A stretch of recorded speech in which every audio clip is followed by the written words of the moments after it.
안녕하세요. 네, 저희는 사장마당의 엄마당, 방마당, 최마당, 김마당. 네, 이명진입니다. 자연스러웠어요 대표님. 네. 네, 오늘은 힐 리스닝 이명진 대표님 모시고 시작하겠습니다.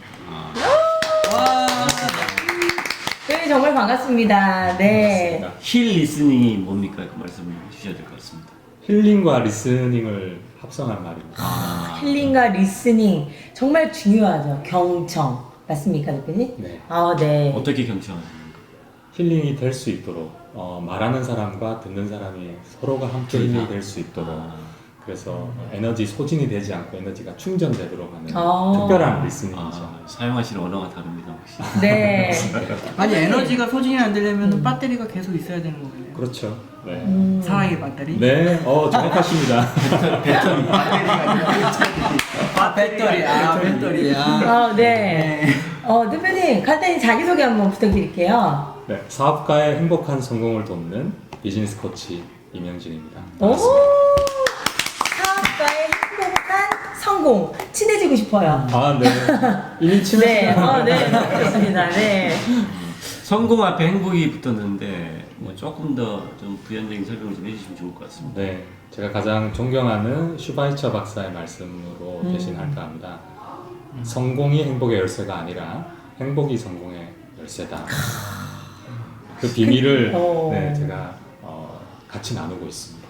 와, 이거 완전 공감돼요. 진짜 돈만 쫓을 때, 매출만 쫓을 때보다 그죠? 행복해지면 그것에 대한 오시는 분들이 감동을 받고 그렇죠. 매출로 이어진다. 네, 우리가 사업을 시작하거나 사업을 하려고 하는 분들 또 사업하고 계신 분들한테 상당히 굉장히 중요할 것 같아요. 왜냐하면 대부분의 이제 사업을 하는 그 과정 중에 하나를 보면 경제적인 어려움 때문에 사실은 또 어떤 한계를 느끼기 때문에 사업을 하는 경우가 많은데 굉장히 다른 시선에서 좀 말씀을 좀 해주시면 그쵸. 보통은 매출 앞으로 목표 이거 외치잖아요. 근데 그 이면에 정말 중요한 걸 봐야 된다는 거죠. 이 함께하는 구성원들의 자, 그럼 이제 마음. 어떻게 수익을 내는지가 참 궁금하네요. 그런 관점이 아니라 다른 관점에서 시작하시는 네. 간단하게 또 사업 회사 소개도 좀 하시고 대표님 구체적으로 하시는 강의 같은 것도 좀 소개를 좀 해주시면 좋을 것 같은데. 네. 네네. 힐 리스닝은 8년 전부터 하고 있습니다. 8년 되셨구나. 네. 다른 코칭 회사와 좀 다르게 제 타겟 고객은 병원이고요. 그리고 중소기업입니다. 대부분의 다른 그 대형 코칭 회사들이 대기업 시장에 지금 집중하고 있지만 저는 이제 새로운 시장 개척을 한 결과죠. 와. 그래서 많은 코치들이 다양한 고객들에게 도움을 드리면 좋겠다라는 생각을 하고 있고요. 그래서 작년에 16회 한국 코치 대회에서 네. 저의 노하우를 이제 다른 코치분들께 나눠드렸죠. 와, 진짜 멋있다. 이미 알려주셨구나. 네. 지금 저희 엄청난 분과 함께하고 있습니다. 네. 근데 그렇게 알려주시면 더 많은 분들이 더 많은 그 고객들이 더 많은 코치들의 도움을 필요로 합니다. 제가 모든 고객을 다 도울 수는 없기 때문에 모든 병원을 도울 수도 없고 모든 중소기업을 제가 도울 수는 없기 때문에 그래서 많은 분들이 다양한 고객을 도우면 좋겠다라는 생각을 했습니다. 그럼 대표님 이 일을 하시게 된 계기가 있으세요? 네, 그때 8년 전에 사표를 썼었는데요. 원래 회사원이셨어요? 네. 아. 그때 교육팀에서 근무를 하고 있었는데 사람에게 도움을 주는 여러 가지 도구 중에 티칭도 있고 멘토링도 있고 여러 가지가 있는데 코칭도 있고. 네, 그런데 제가 알던 그런 멘토링이나 티칭보다 코칭이 더 강력할 수 있다라는 걸 알게 되고 깨닫게 되어서 어떤 차이가 있나요? 티칭, 멘토링, 네. 코칭. 멘토링은 선배가 네. 자신의 지혜를 이렇게 나눠주는 게 멘토링이잖아요. 경험을. 이렇게 하니까 되더라 라는 게 멘토링이고 티칭은 지식을 전달하면서 이렇게 하는 것이 맞다라는 지식을 주는 거잖아요. 근데 이제 코칭은 각자의 인간은 자기 내면에 답이 있다라는 전제에서 그가 스스로 자기 답을 찾는 걸 돕는 방식이 코칭입니다. 그래서 그런 방식을 뒤늦게 깨닫고 제가 그걸 실험해 봤었어요. 회사 다닐 때. 이게 과연 맞는지, 이게 그냥 이론적인 건지, 현실과 제대로 이렇게 현실에서 가능한지를. 그래서 월요일부터 금요일까지는 주어진 일을 하다가 네. 토요일 날 제가 과외 시간에 무료 코칭 클래스를 열었었죠. 오. 사내에서. 맞아. 네, 그랬더니 그걸 한몇 개월간 해보니까 그 당시에 이 실적들이 다 올라가시더라고요. 아. 네, 그리고 행복 지수, 이렇게 직업의 자긍심 다 올라가시더라고요. 아. 고객과의 관계도 훨씬 좋아지시고.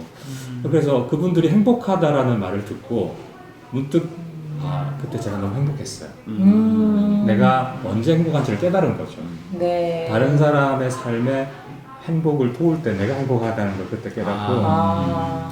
토요일만 행복한 것보다 매일 행복하고 싶어서 네, 사표 쓰고 나왔습니다. 와 진짜 와 이런 계기가. 근데 사실 그걸 그렇게 생각을 하셨어도 매달 안정적인 급여를 급여? 받는 그쵸. 네. 받다가 진짜 이렇게 딱 나오면 사실은 전쟁터에 나오는 거랑 다름없는데 네. 그게 또 수익을 변하는 거 쉽지가 않잖아요. 그렇죠. 첫 해 많이 고생했죠. 갈 데가 없더라고요. 아. 불러주지도 않고. 아. 처음에 제가 순진하게 이제 전 직장에서 저를 불러줄 줄 알았는데 너무나 순진한 생각했어. 이런 부분들이 참 이렇게 딱 부딪히시는 거구나. 네. 그쵸. 맞아요. 어떻게 구하셨어요, 그래서? 간절해지더라고요. 그래서 물꼬를 어디서 튀어야 되나.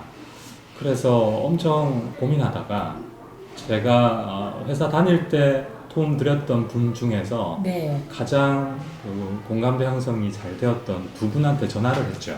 아. 네, 저한테 도움을 받았다라고 늘 저한테 고마워하셨던 분 두 분한테 전화를 했는데 나의 어려움, 저의 어려움을 솔직하게 얘기했죠. 네. 내가 갈 데가 없다. 나는 많은 사람 돕고 싶은데 근데 갈 데가 없다. 어떻게 하면 좋을지 나한테 조언을 해달라, 도와달라라고. 네. 진짜 오히려 간절하네. 헬프미라고 했죠. 제가. 네. 근데 솔직하세요 진짜. 네. 근데 그 두 분이 이제 저한테 도움을 받았던 그 진정성이 있으셔서 네.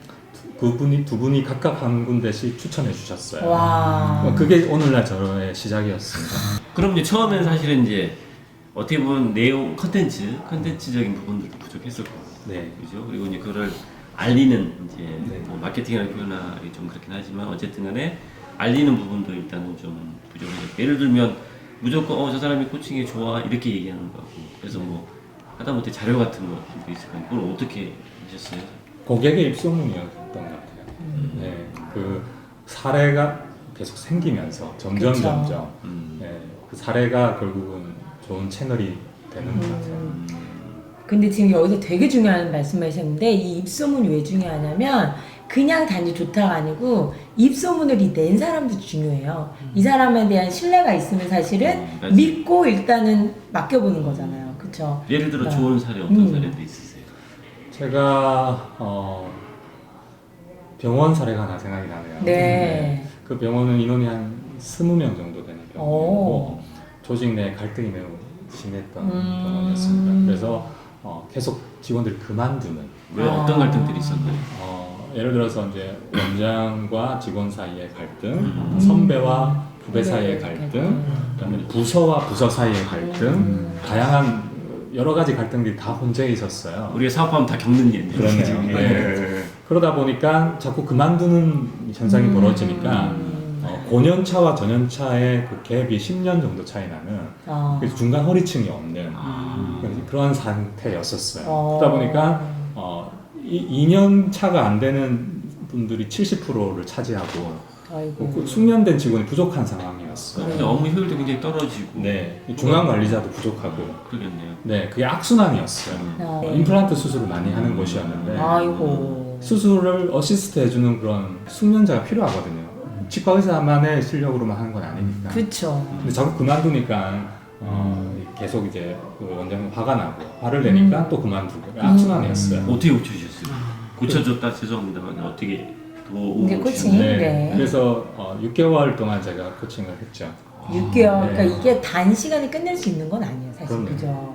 개인이 습관을 바꾸는 데는 최소 2개월이 필요하다고 연구 결과가 나와 있는데 조직이 또 조직이 바뀌는 데는 그 정도 필요하더라고요. 체질이 완전히 변해요. 네, 그 개인에게는 습관에 해당하는 게 조직에는 문화라고 생각합니다. 네. 그 문화가 바뀌는데 6개월이 최소한 걸리더라고요. 지금은 그랬던 병원이 네. 50명 넘는 인원으로 성장했고 오, 소름 끼쳤어! 또 전국에서 벤치마킹하러 변하고 오는 경우. 야, 진짜 대단하다.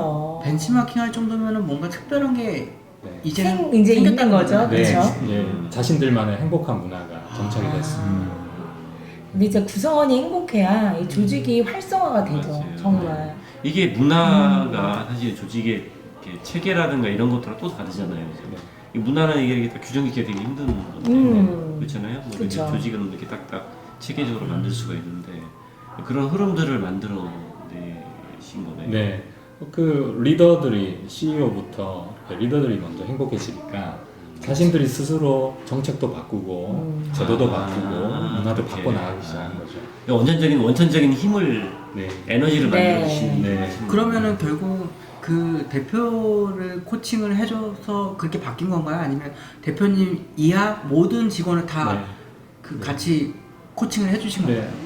모두를 하는데 가장 먼저 했어요. 대표부터 먼저 아, 대표의 변화가 먼저 선행되도록 돕죠.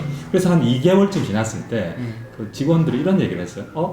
우리 원장님이 달라졌어요. 아, 제가 알던 그분이 맞나 싶어요. 변해서 온 그대네. 그게 변했다기보다는 잃어버린 진정성을 되찾으신 거예요. 그쵸. 초심을 찾았다. 맞아. 혹은 원래 가지고 진정성을 되찾았다. 네, 원래 가지고 있었던. 근데 대표님들도 사업할 때 보면 초심은 다 좋은 마음으로 일단 시작하지. 내 물건을 누구한테 전달할 때 진정성 있고 가치 있는 일을 나도 하고 싶은데 막상 사업이 안 되고 어렵다 보면 이게 배제된 상태에서 먹고 살아야 되니까 자꾸 매출만 쫓게 되잖아요. 맞아요. 자꾸 이게 악순환에 그치. 빠지는 것 이게 같아요. 공이 이제 찌그러지는 거지. 그런 마음들이 근데 아예 찌그러지고 진짜 상처가. 본래대로 돌아가서 음. 초심을 딱 잡아주고 더하기 행복한 조직 문화를 만들어주니까 네. 이제는 벤치마킹 오는 회사로 네. 병원으로. 네. 야, 이쪽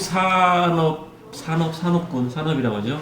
코칭하고 뭐 그다음에 컨설팅 그런 것들이 좀 있을 텐데 이런 산업계 현황도 좀 말씀을 좀 해주시면 좋을 것 같아요. 네. 한국 안에서 이렇게 코치 자격을 소지하신 분이 한 6,000명에서 7,000명 정도 있다고 제가 알고 있어요. 네. 점점 늘어나죠, 그 사람. 네, 자격증을 소지하신 분이 그 정도고, 근데 그 자격증을 가지고 전업으로 네, 온전하게 메인 잡으로 하시는 분은 한 10% 정도라고 제가 알고 있어요. 네. 대부분은 이제 재직 중에 자격증을 따시고, 음. 혹은 그 봉사하기 위한 수단으로 네. 따시고 하는데, 온전히 은퇴 전에 이게 내 메인 잡이라는 개념으로 그 자격증을 가지고 활동하고 계신 전업 코치는 한 10% 정도인 것 같아요. 네. 네, 그래서 앞으로는 더 많은 분들이 이런 직업을 가지시면 더 좋겠다는 생각이 그렇죠. 듭니다. 아무래도 네. 이제 선진국으로 가면 갈수록 사실은 지금 말씀하신 일들이 사실 굉장히 정교함을 요하는 일들이잖아요. 예민하고 굉장히 세심한 일들이라 아마 많이 늘어날 것 같은데 그 사업을 좀 시작하시려는 분들이나 아니면 이제 이런 사업들을 이제 초창기 하시고 있는 분들이 어떤 분야를 더 좀 했으면 좋겠는지 또 어떤 그 마케팅적인 측면에서 어떻게 좀 하면 좋은지 그런 것도 좀 말씀해 주시면 좋겠습니다. 기존의 많은 코칭 회사들은 대기업 시장에 거의 독점돼 있어요. 그래서 저는 아예 처음부터 그쪽으로 가지 않고 병원 시장을 개척한 거죠. 다른 산업도 다들 코치의 도움이 필요합니다. 네. 그래서 각자 자신의 시장을 먼저 개척하시는 방향성을 잡으시면 좋겠다는 자신 있어 생각입니다. 개척해라. 그런 코칭 분야에서 신규 사업자가 된다고 한다면 혹시 뭐 인허가라든지 뭐 자격증이라든지 꼭 필요해야 하는 건가요? 이건 뭐 인허가 사업은 아니기 때문에 민간 자격증이고 자신이 돕고자 하는 고객에게 더 맞는 자격증을 따시면서 하시면 좋겠어요. 이제 그 분야를 이제 공부를 해야 된다. 네, 거죠? 공부하는 내용이 중요하지 그 자격증이 중요하다고 생각하지 않아요. 그럼에도 불구하고 내가 입소문으로 인해서 갈 수 있는 고객이 없다면 처음에는 나에 대해서 모르는 상태에서 내가 개척해야 되잖아요. 그렇죠. 그럴 때는 그런 자격증이 도움될 수는 있겠죠. 특히 대기업들은 코치 자격증을 있어요. 받으려고 하거든요. 관공서도 그렇지 않나요? 그렇죠. 그런 네. 거죠. 그분들은 저를 코치를 잘 모를 때는 그런 공신력 있는 그런 협회에서 발급한 자격증을 일단 최소한의 기준으로 삼으시겠죠. 가지고 있으면. 네. 그러나 없어도 할 수는 있다. 네, 그렇죠. 그렇죠. 저도 아무런 자격증 없이 8년 전에 시작했습니다. 와, 대단하세요. 근데 대표님은 사례가 있었잖아요. 그 조직원들을 그쵸. 네, 가르치면서. 그렇죠. 사내에서 만들고 나온 거죠. 이것도 정말 도움되는 방법인 이미 것 같아요. 경쟁력을 굉장히 갖추고 좋네요. 나오셨고 그게 소개로 이어져서 네. 저희까지 오게 되셨다. 그렇죠. 제가 일반적으로 이제 질문할 때 대표님은 어떻게 영업을 하셨어요? 이렇게 여쭤봤는데 대표님은 조금 많이 다르신 것 같아요. 그래서 영업을 할 때 뭐 DM을 돌려라 이런 게 아니라 대표님은 나만의 노하우가 있다고 한다면 혹시 네, 얼굴이 이런 게 멋있나? 미남이신데. 꾸준히 사례를 계속 음. 만들어 왔던 게 계속 힘이 되고 있어요. 제가 매달 세미나를 하는 것도 이번 9월 지난주 일요일 날 한 게 62차였습니다. 매달 하시게 네. 62번이요? 거의 네. 5년 이상을 하신 네. 거잖아요. 와. 그걸 이제 물론 뭐 사람이 너무 안 모이면 못하는 거 그런 달도 있었죠. 1년에 한두 달은. 근데 꾸준히 하는 거에 참 중요한 것 같아요. 꾸준함. 네. 그래서 그런 것들이 계속 쌓여서 저의 발전에도 큰 도움이 되고 네. 그 결과 제가 더 이론이 탄탄해지고 사례가 더 풍성해진다는 그 느낌이 들었어요. 너무 대표님, 그러면 우리가 오늘 1부에서 이야기 나눈 것은 자, 행복하게 일하는 조직은 무엇이 따라오나요? 행복하게 일하면 성공이 따라온다. 네, 이렇게 마무리하면서 저희 1부에서 마무리하고요. 2부에서는 본격적으로 이제 코칭 관련된 질문들 해보도록 하겠습니다. 2부에서 봬요. 감사합니다.